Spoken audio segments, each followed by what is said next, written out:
teaching history, and we're going to be looking at what we're going to be looking at is history behind us in such a way that we're going to see why we know that the Lord has chosen, like Brother Stephen and I was talking here earlier, is before the foundation of the world, the Lord had this all worked out. Remember what we read in Acts where James said this right here, the Lord, He knew all these things. Before the foundation of the world, He knew all these things and how He was going to do things and the order He was going to do it in. And, we got a lot of things today about being racist and everything else and such as that and everything else. I want to remind you of something before you get caught up in all this stuff as far as the world's concerned and everything else. And that is just right. Remind yourself that you didn't make yourself. It'd be real good for you just, get on your knees sometime and say, Lord, I thank you for making me what I am. I didn't choose to be white, so I don't know about this white supremacy. I'll let everybody else handle that stuff. But I'm going to tell you this right. I don't feel like I'm supreme. I feel like I'm a sinner saved by grace just like anybody else.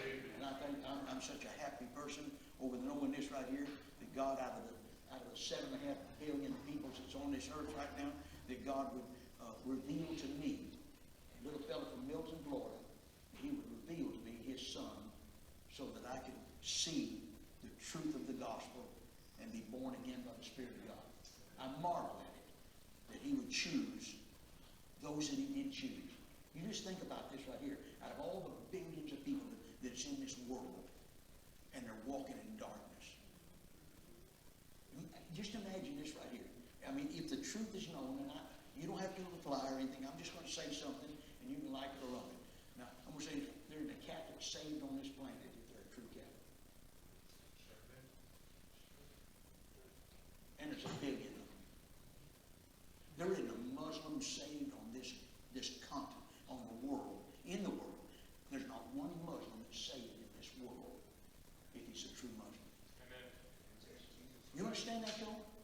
That's 1.25 billion people.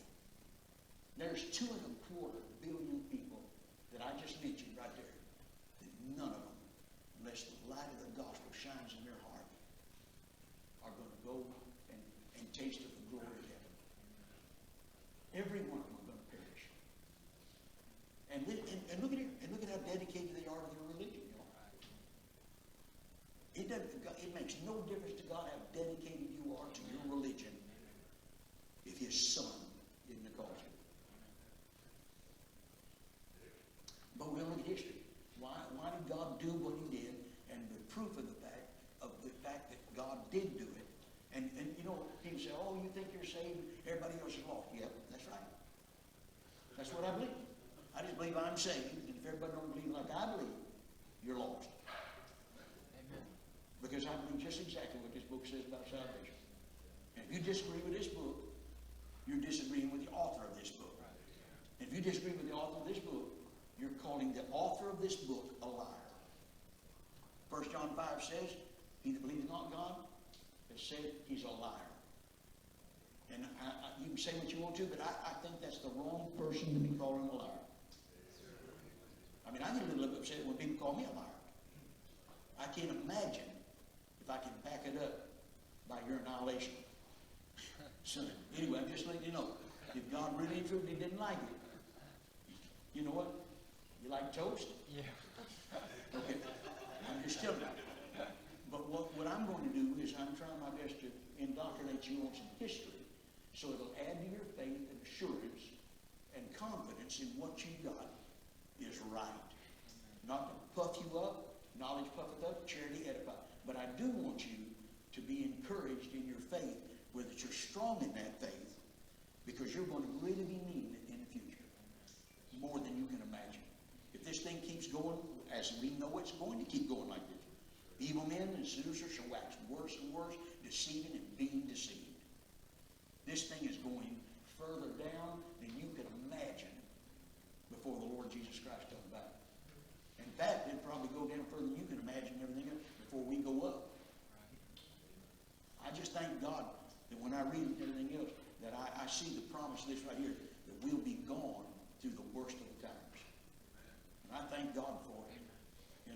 I'll tell you what, I don't want to be here with the tribulation.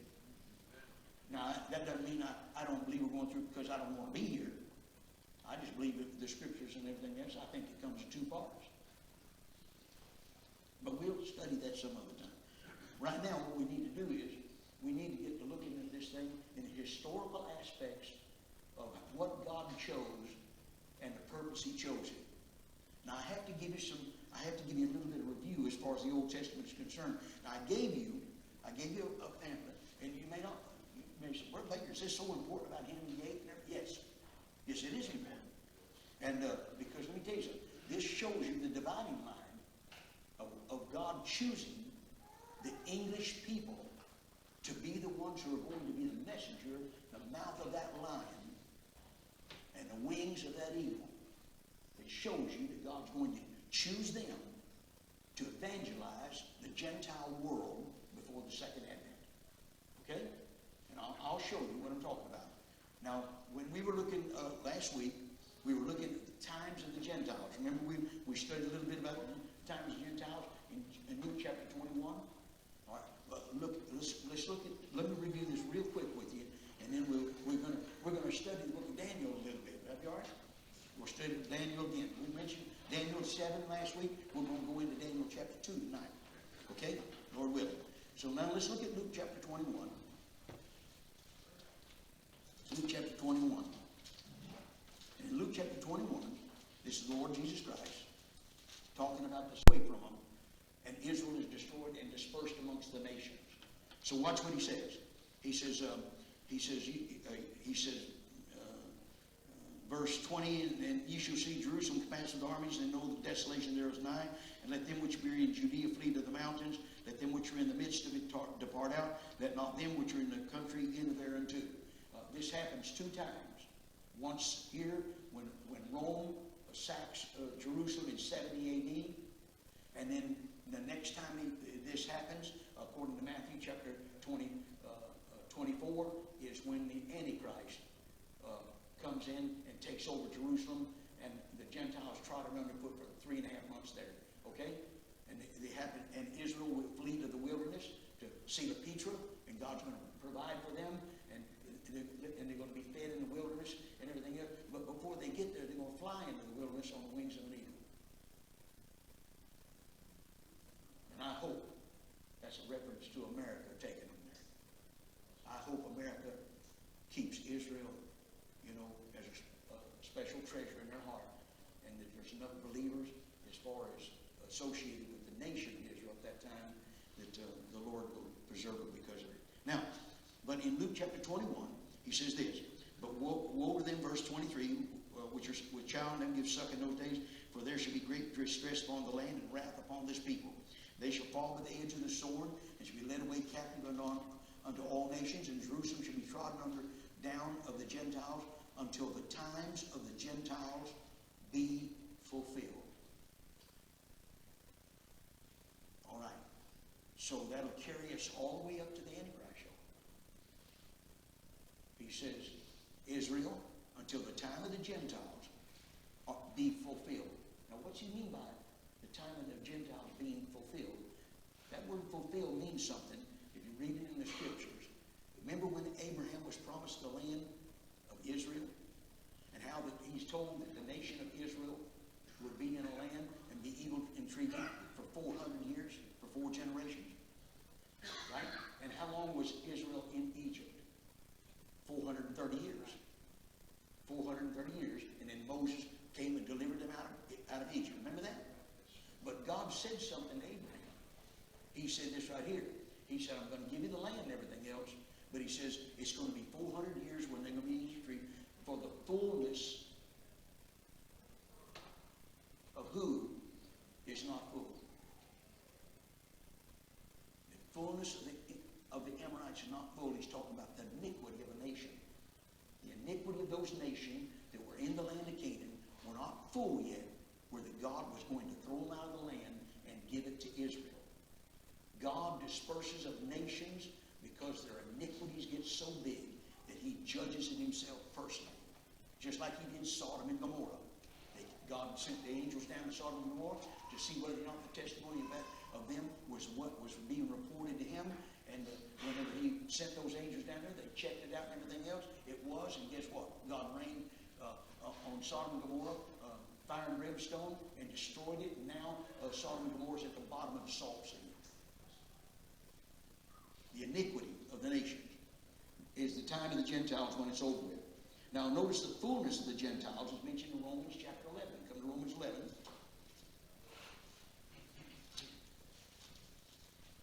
Romans chapter 11. Paul mentions the fact of the fullness.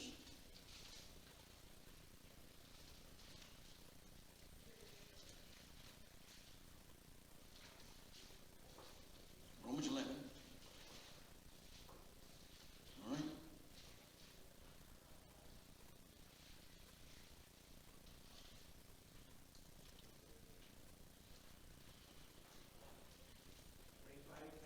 Verse 5. Romans chapter 11, verse 5.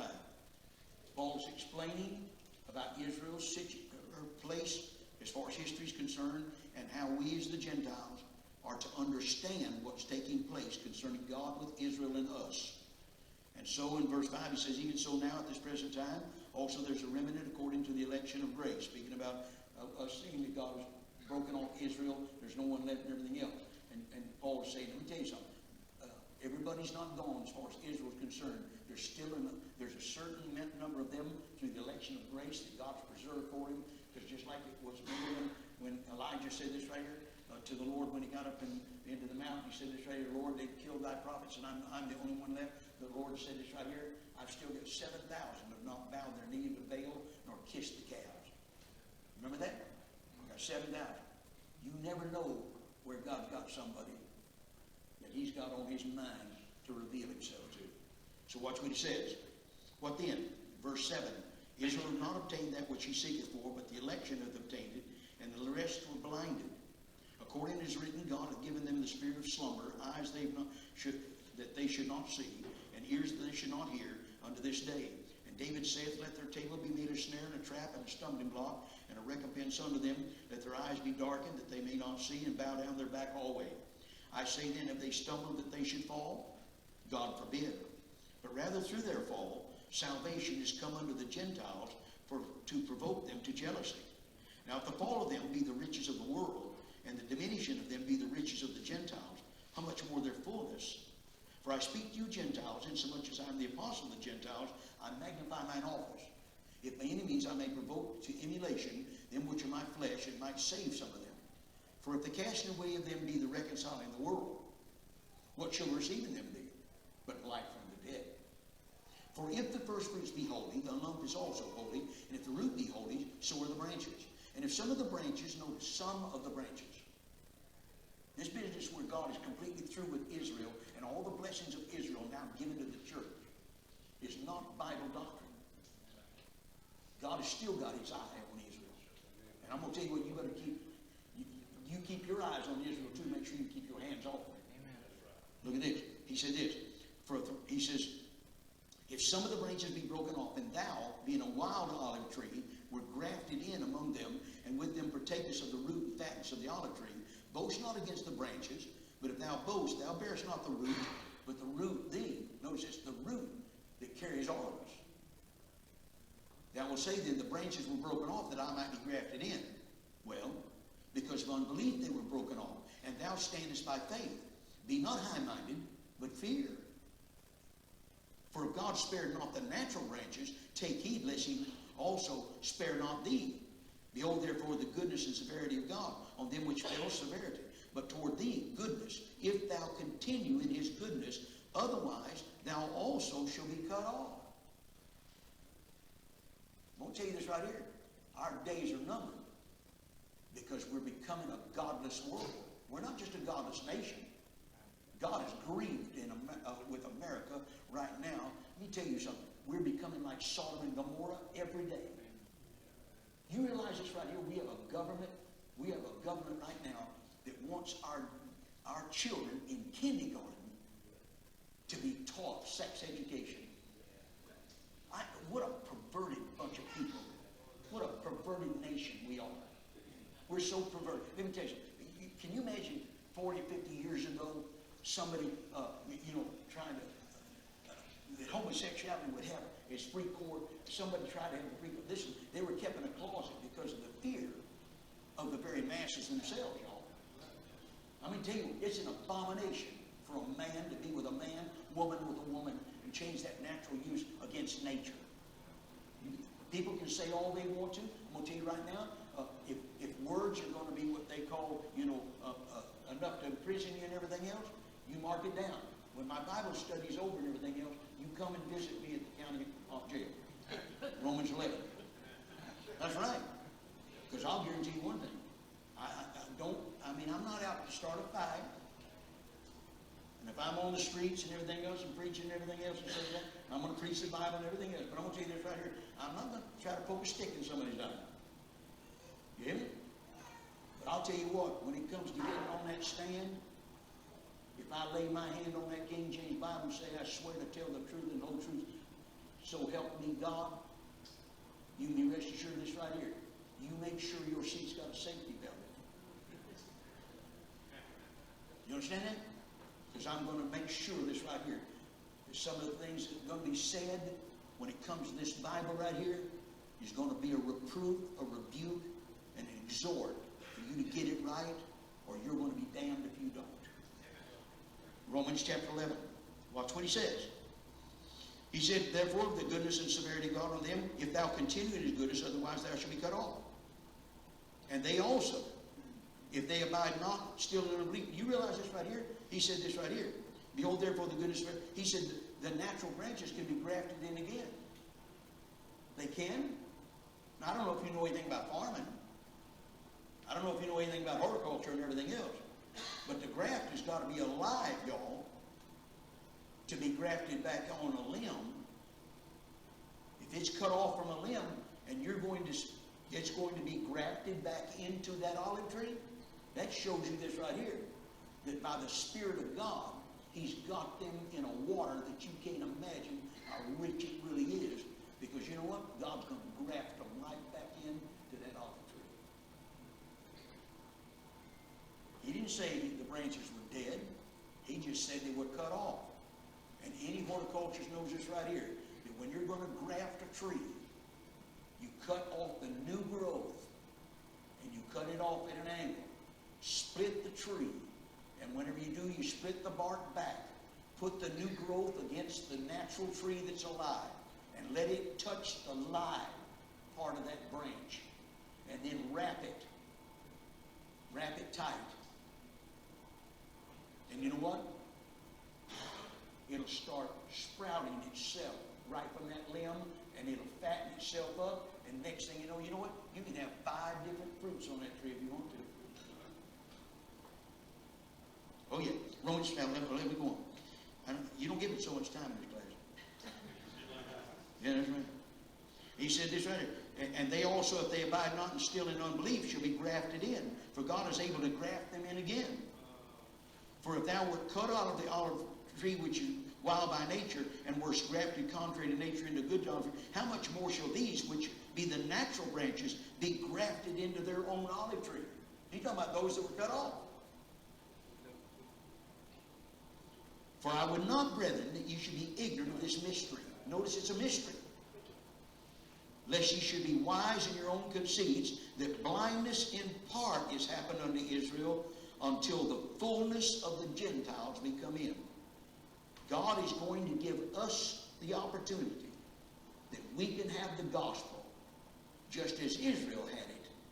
From the days of Abraham to the times of Christ, they had their opportunities, and they were under that law, which was a schoolmaster to bring them to Christ.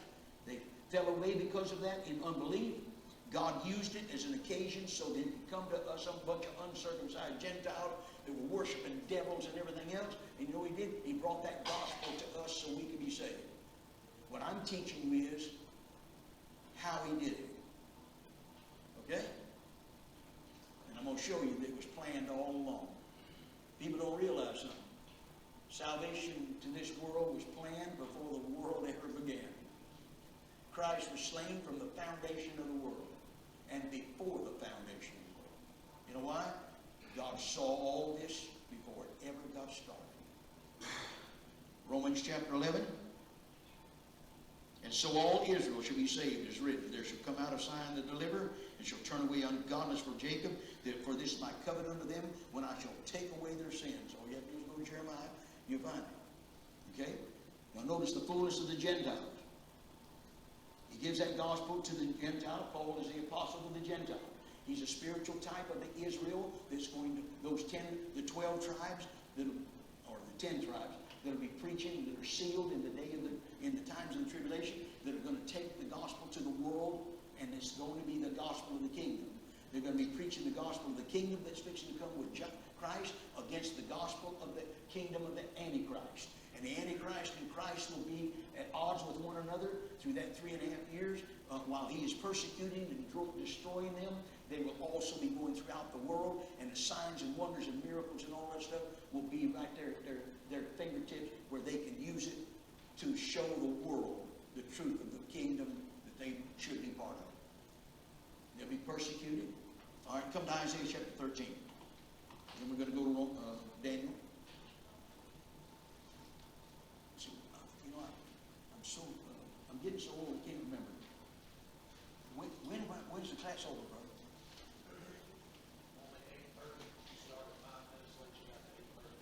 I got to 8:35? Thank you, Brother Steve. Let me tell you, we got the most charitable pastor you ever seen in your life. Isaiah chapter 13. Now let me show you something. Remember Babylon that had Israel in captivity during the time of those 70 years in Babylon and everything else?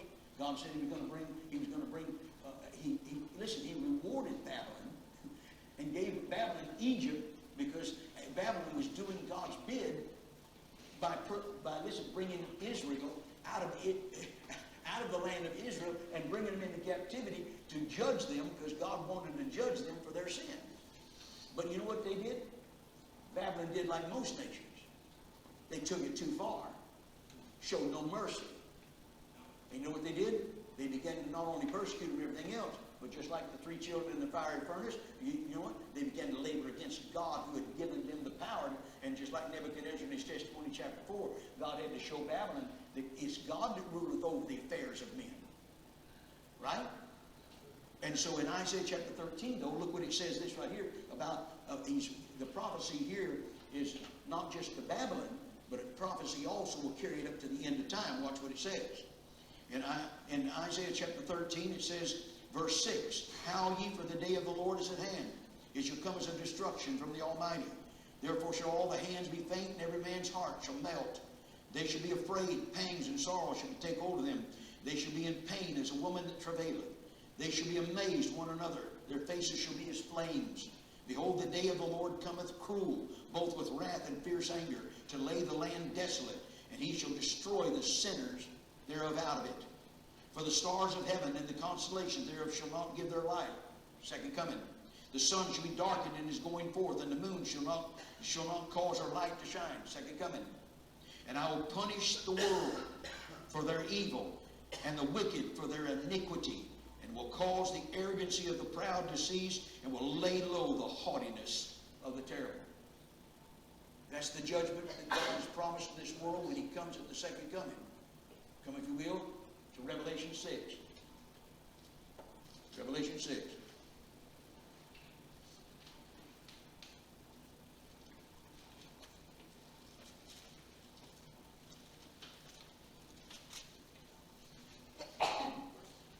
Revelation 6. Sixth seal. Revelation 6. Revelation 6 is an oversight. It's an oversight of the tribulation in its generality. When you get to the sixth seal, it's taking you up to the end of it. And we sure don't have time to teach Revelation verse by verse. I ain't got time. Brother Steve, he's very charitable, and he's not that charitable tonight. Now watch. Verse 12. And I beheld when he had opened the sixth seal, and lo, there was a great earthquake. And the sun became black as sackcloth of hair, and the moons became as blood. And the stars of heaven fell unto the earth, even as a fig tree casteth her untimely figs, when she's shaken of a mighty wind. Some say that can't be literal. Well, let me say something to you. When the Weather Channel and everything else, they start talking about this right here, that there's going to be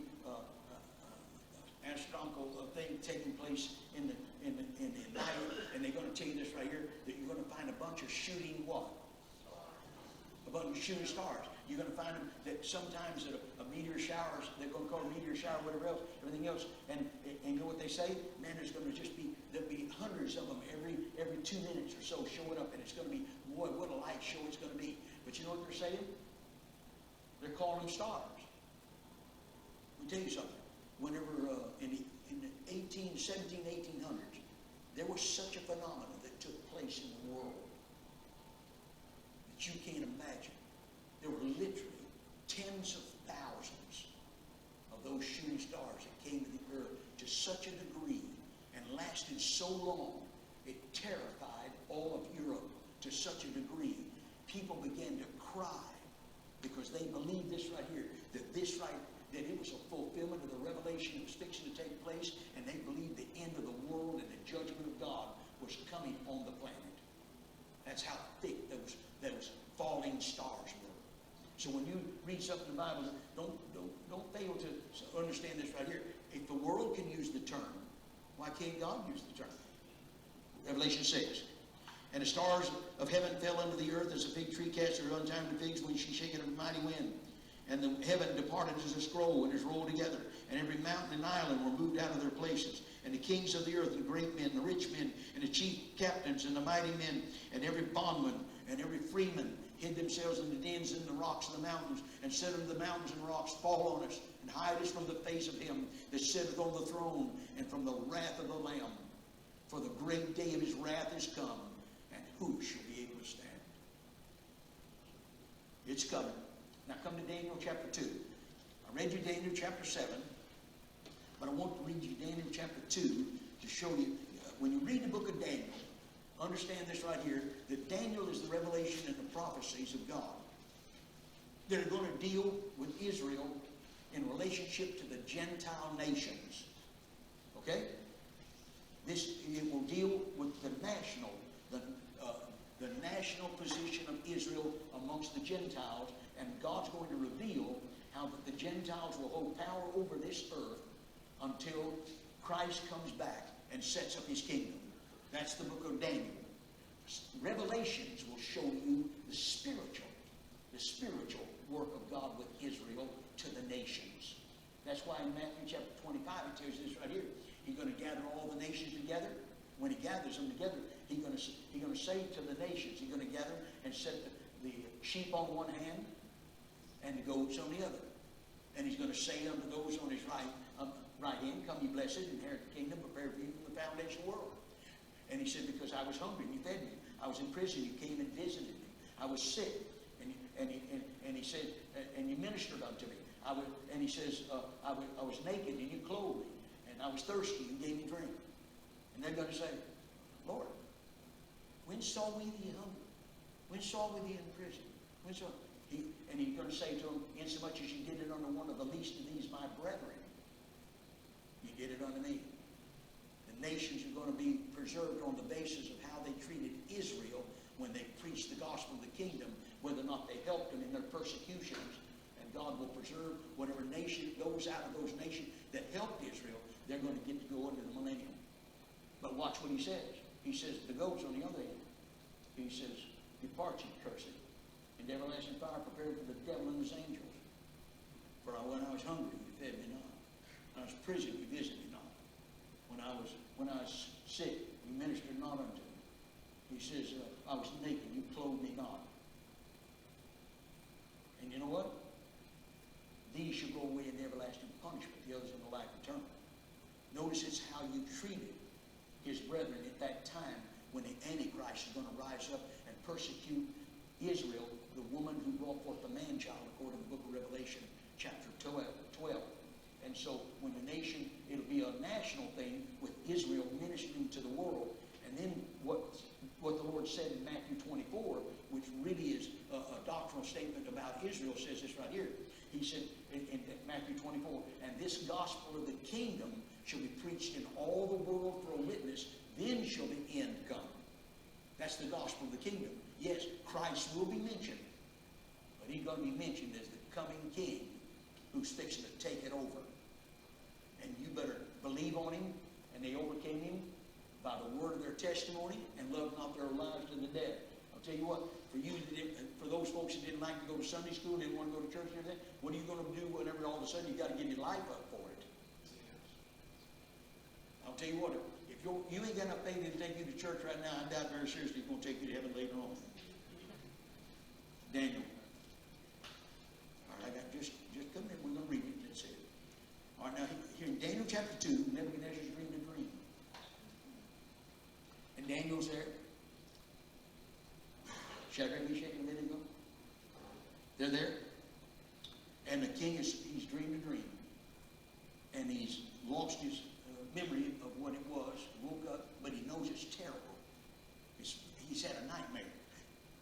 And in this nightmare, he's asked all of the magicians and everything else to come before him and everything else.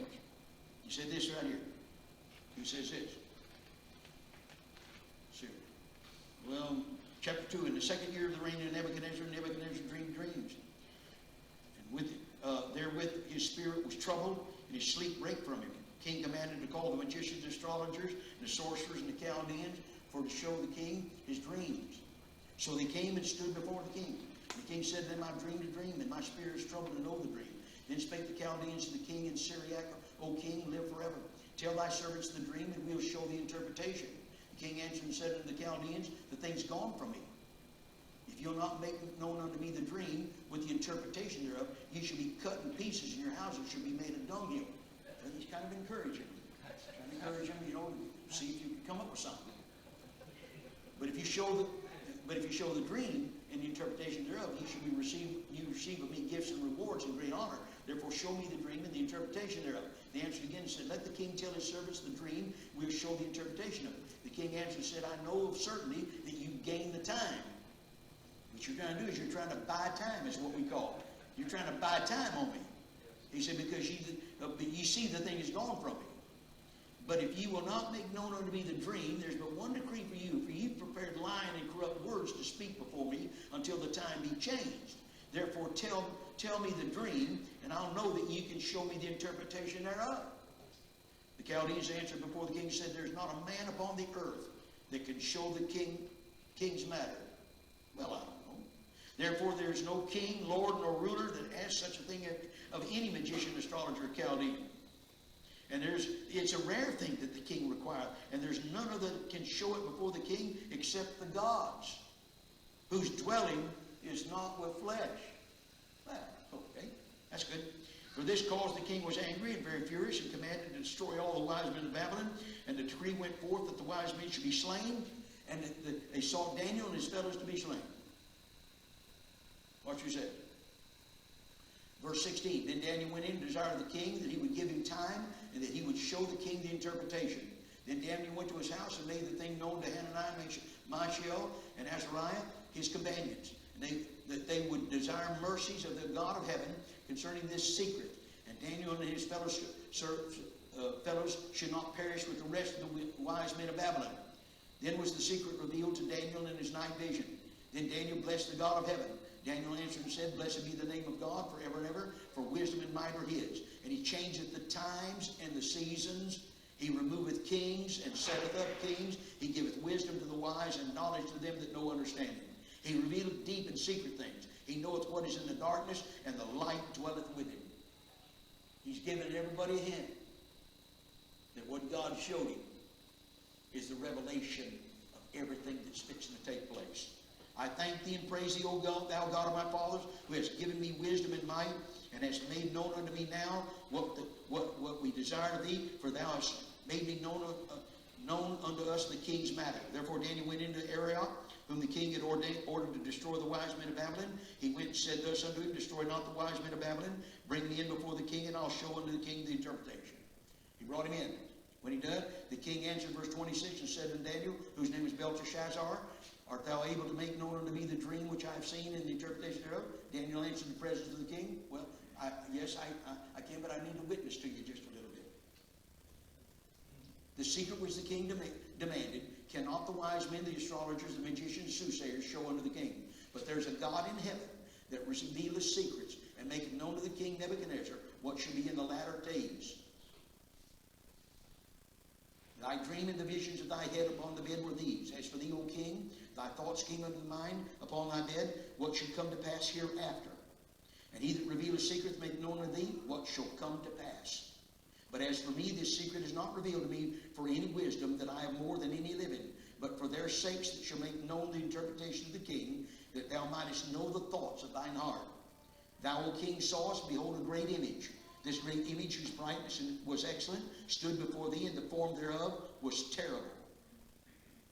In 3:1 you see that what he's talking about there, it's massive.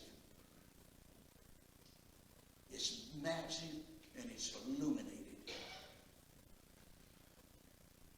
The image's head was of fine gold, his breast and his arms silver, his belly and his thighs brass, his legs of iron, his feet part of iron and part of clay. Thou sawest till the stone was cut out without hands, which smote the image upon his feet, that were of iron and clay, and brake them to pieces. Then was the iron, the clay, the brass, the silver, and the gold broken to pieces together, and became like the chaff of the summer threshing floors. And the wind carried them away, that no place was found for them. And the stone that smote the image became a great mountain, and filled the whole earth. This is the dream, and we will tell the interpretation thereof before the king. Thou, O king, art a king of kings, for the God of heaven hath given thee a kingdom, power, strength, and glory. And wheresoever the children of men dwell, the beasts of the field and the fowls of heaven hath he given to thine hand, and hath made thee ruler over them all. Thou art this head of gold.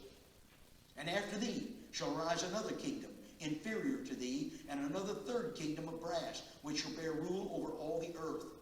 And the fourth kingdom shall be strong as iron, for as much as iron breaketh in pieces and subdueth all things, and as iron that breaketh all these things, shall it break in pieces and bruise. Notice, if you read Daniel chapter 8, 7, 8, and 9, you'll find out this right here, that the order of that kingdoms is this right here. It's the Babylonian kingdom. Medo-Persian Empire comes next. Then comes Greece, Alexander the Great, and then comes Rome. And then there's another one after that. Look at what he says. Whereas thou sawest the feet and toes, part of potter's clay, part of iron, the kingdom shall be divided, but there shall be in it of the strength of the iron. Pagan Rome turns into papal Rome and mixes itself with all the kingdoms of the world for political power and spiritual power to help the Antichrist have his power. Watch what he says. Thou sawest the iron mixed with miry clay. And as the toes of the feet were part of iron, part of clay, so the kingdom shall be partly strong, partly broken. Whereas thou sawest iron mixed with miry clay, they shall mingle themselves with the seed of men. Boy, that's something. Shows you this right here. That Rome has she has an affinity with some creatures or beings that aren't of the children of men. Amen. But they shall not cleave one to another, even as iron is not mixed with clay. And in the days of these kings shall the God of heaven set up a kingdom. Talking about those last 10 toes, which shall never be destroyed. God's going to set up a kingdom after the 10 toes. And the kingdom shall not be able to be left to another people, but it shall break in pieces and consume all these kingdoms, and it shall stand forever. For as much as thou sawest that the stone was cut out, of the mountain without hands, and that break in pieces the iron, the brass, the clay, the silver, and the gold, the great God hath made known unto the king what shall come to pass hereafter, and the dream is certain, and the interpretation thereof, what? Okay. Where you sit right now, Babylon is gone. It's on the ash heaps of history. Because you know what? When you get at odds with God, it's you that winds up destroying yourself. What happened to Medo-Persian Empire? Where's it at, y'all? We got Medo-Persia. You know where Babylon is? Iraq. We got them. The testimony is there, but they're in ashes. What about the Grecian Empire? Where's Alexander the Great? Where's he? Where's his empire? When it broke up into 4 empires after his death, where are they now? Oh, they're still represented here. But where's their power? And then Rome. Rome's influence is still here, though, in a different form. And that breaks up into those 10 kings. You know where you're living right now? You're living amongst the toes. You say, what do you mean?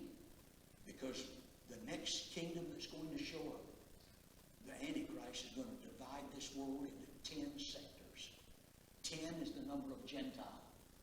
The Gentile in its dominion. 7 is the number of Israel for completion. 10 is the number of completion for the Gentiles. And the Antichrist is going to divide this world when he gets his power. He's going to divide this world according to Revelation 17, if you want to write it down. Read Revelation 17. He's going to give his power to 10 sectors and kings who are going to reign as kings while he rules the world and brings this world into all their power. They're going to give it unto him. You know what they're going to do? They're going to destroy the whore of Revelation 17. And then you know what? The Antichrist will set up his kingdom. He will reign for 42 months. And the Lord Jesus Christ will come back and punish the world for its iniquities. And the Gentiles will lose their dominion. And Christ will set up the kingdom. And the kingdoms of this world, according to Revelation 11, will become the kingdoms of our God and of his Christ. Okay? And what we're going to study these last things where we were called into the ministry to give the gospel to the Gentiles that God gave us. And you're going to see through history, I'm going to give you history. That's why this thing about Henry VIII is important. Because you see, I told you last time, Henry VIII did something that the rest of the Reformation didn't do. The Reformation was trying to reform the Catholic Church. God intended to do away with the Catholic Church. And so what you find is this right here. He's going to divide the nation that he's going to use, England and America. He's going to divide them away from Rome and give it the power of the gospel to the world. And what we'll see in church history. Now next week, I got to take you just a little while in Revelation chapter 2 and 3. In Revelation 2 and 3, I'll show you the churches as mentioned and show you the historical divisions. And when I do, I'll show you how that it was the Philadelphian church period that we're more interested in than anything else, because the last church period will be the Laodicean church period. And guess what? You're sitting in it right now. Okay? All we're doing now is gleaning, y'all. The fruits have been plucked. You're in the gleaning right now. And that's why everybody claims to be saved in the South and everything else. It's hard to reach people now. You know why? Because let me tell you something. The doctrine of the Antichrist and the doctrine of mystery of iniquity doth already work. Only he letteth will let until he be taken out of the way. Then shall that wicked be revealed. We're living in that time of the mystery of iniquity and why it's work. There's nobody can explain why we're doing what we're doing. I'll tell you what it is. There's a spirit behind this thing because of the hearts of the people who've rejected that book and the gospel of Jesus Christ. All right, we'll take a break. And look here, these little pamphlets. I didn't give you these so you could have a nice little red